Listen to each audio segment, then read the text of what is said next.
No, I thought it was great for us, to be able to play the way we did under those circumstances. Wake is a very physical team, obviously, really well coached, and again, a team that is trying to dictate tempo for 40 minutes. And to their credit, like we were able to get away from them a little bit at the beginning of the second half and for parts of the second half, but not until the last 4 minutes were we really able to just kind of break away from them.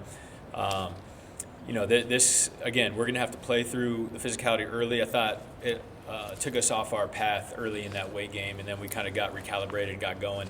And obviously, being at home, we don't want to allow that to happen. But if we are ready for it, and if we meet their physicality and toughness, I think we'll be in good shape. Obviously, a different style, similar to Wake Forest. A team that prefers to operate in the half court. I think they always have been and continue to be a really good defensive team.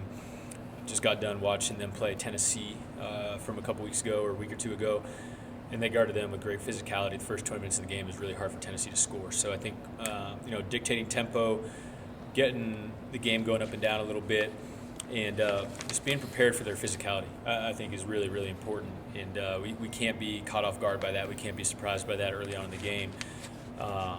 Because that's just how they play. And I think that's, probably their biggest strength is their togetherness and their phicality and toughness. How are they a little different with Tony Bennett not coaching them?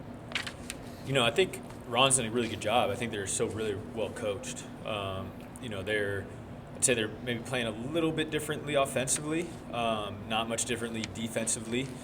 And, obviously Coach Sanchez had been with him for quite a while before getting the Charlotte job. So, I don't think his plan when he got the opportunity a couple months ago was to come in and change a whole lot. I think he was probably trying to build off, what they had done together. But this is a team that plays like a Virginia team of the past decade or so. These challenge series that ESPN has put together the last few years. What do you think? I think initially, the idea of playing marquee games against other big-time conferences outside of league play is really good.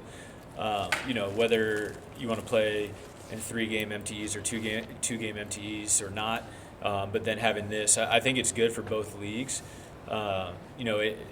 We had been unfortunately on the road the first 2 years, being at Kansas State and then being at Wake. Now we finally get a home game. Obviously in every other year you get an opportunity to go on the road and get what will be very close to a conference road game type atmosphere, type setting. They're just tough games, and I think to be able to play a really, really good opponent like Virginia on your home floor in non-conference is awesome. We get that with Florida State also every other year.